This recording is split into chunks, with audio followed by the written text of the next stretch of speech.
और news tutorial brand channel में एक बार आपका फिर से स्वागत है। आज हम लोग जो है फिजिक्स में जो है न्यूटन का गुरुत्वाकर्षण नियम पढ़ेंगे, जो कि क्लास 10 के लिए भी इम्पोर्टेंट है, क्लास 12 के लिए भी इम्पोर्टेंट चैप्टर का एक अंश है ये। ठीक है, और कॉम्पिटिटिव एग्जाम के लिए भी बहुत ज़्यादा इम्पोर्टेंट है।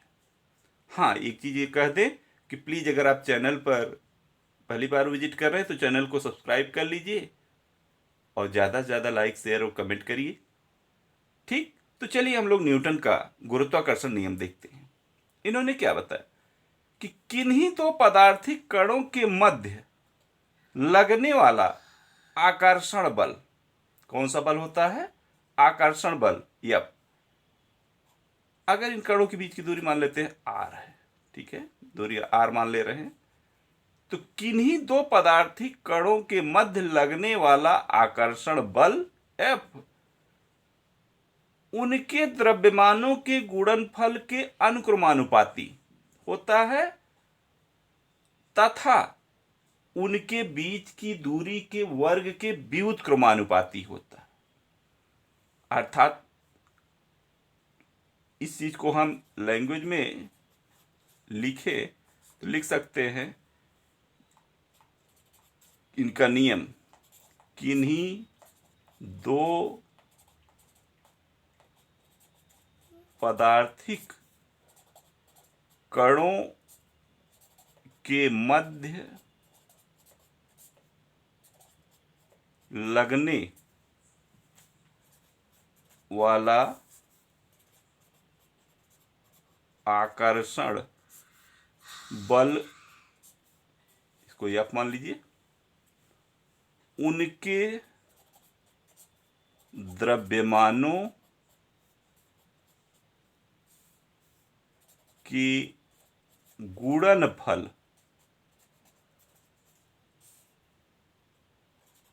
के अनुक्रमानुपाती तथा उनके बीच की दूरी के वर्ग के व्युत्क्रमानुपाती होता है।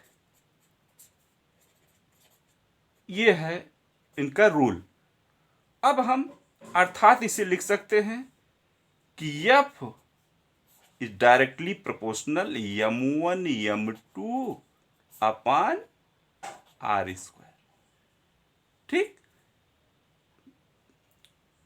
ठीक, attraction between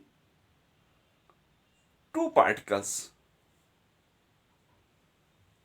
is directly proportional to product of mass and inversely proportional between distance square of distance। ठीक, तो यह proportional m1 m2 upon R square, ये इनका रूल है न्यूटन के गुरुत्वाकर्षण नियम। इसे सॉल्व करें तो यह लिख सकते हैं एफ इक्वल के, अब वैसे के नियतांक है, यही के कहीं कहीं हाई स्कूल लेवल पर के लिख देते हैं, यहाँ भी हम भी लिख दे रहे हैं के m1 m2 upon R square, जहाँ के एक नियतांक है और के की वैल्यू क्या माने, के को किससे शो किया गया? कैपिटल जी से, के इक्वल कैपिटल जी। तो चलिए यहाँ से देख लेते हैं, या F equal G m1 m2 upon R square. ठीक, ये रहा न्यूटन का गुरुत्वाकर्षण नियम। ठीक है, ये एफ है, फोर्स है, फोर्स का मात्रक न्यूटन होता है, इतना न्यूटन। और इसी को अब आपको बता दें, एफ इक्वल जी की वैल्यू 6.67 इंटू 10 की पावर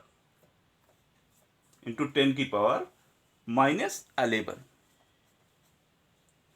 m1 m2/r²। ये जी की, कैपिटल जी की वैल्यू है, इतना न्यूटन। हाँ, ये रहा न्यूटन जी का गुरुत्वाकर्षण नियम। अब आपको कुछ चीजें और इसमें नोट करने की हैं कि कैपिटल जी को ही गुरुत्वाकर्षण नियतांक कहा जाता है। इसे सार्वत्रिक नियतांक क्यों कहा जाता है? कैपिटल जी जो है गुरुत्वाकर्षण नियतांक को सार्वत्रिक नियतांक कहते हैं। इसे सार्वत्रिक नियतांक क्यों कहते हैं?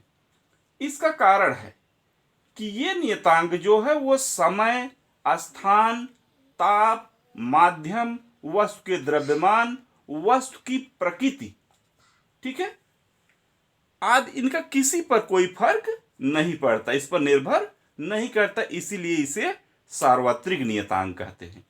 बहुत इंपॉर्टेंट पूछ लेते हैं भाई कैपिटल जी क्यों सार्वत्रिक नियतांक है? इसलिए है कि यह नियतांक न तो समय पर, न तो स्थान पर, न तो ताप, माध्यम, वस्तु के द्रव्यमान, वस्तु की प्रकृति आदि का इस पर कोई संबंध नहीं, पर प्रभाव नहीं पड़ता है, इसलिए ये सार्वत्रिक नियतांक है। फिर आती है बात कैपिटल जी मीन्स सार्वत्रिक नियतांक या गुरुत्वाकर्षण नियतांक के मात्रक की।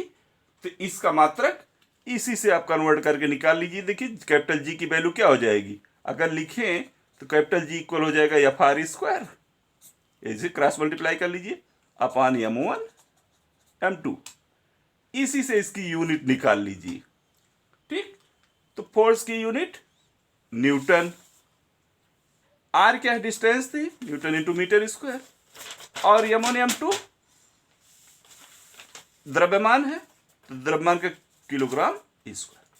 ये देखिए किलोग्राम इंटू किलोग्राम हो गया, तो किलोग्राम स्क्वायर। इस प्रकार से ये कैपिटल जी का मात्रक हो गया।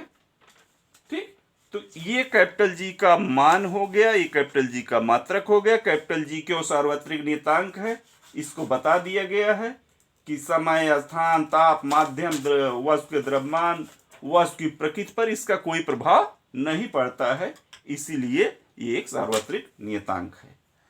ठीक, तो ये रहा न्यूटन जी का गुरुत्वाकर्षण नियम। ठीक है, नेक्स्ट वीडियो में आगे आपको फिर फिजिक्स की नई जानकारी दी जाएगी। प्लीज़ चैनल पर नए हैं, चैनल को सब्सक्राइब कर लीजिए। धन्यवाद।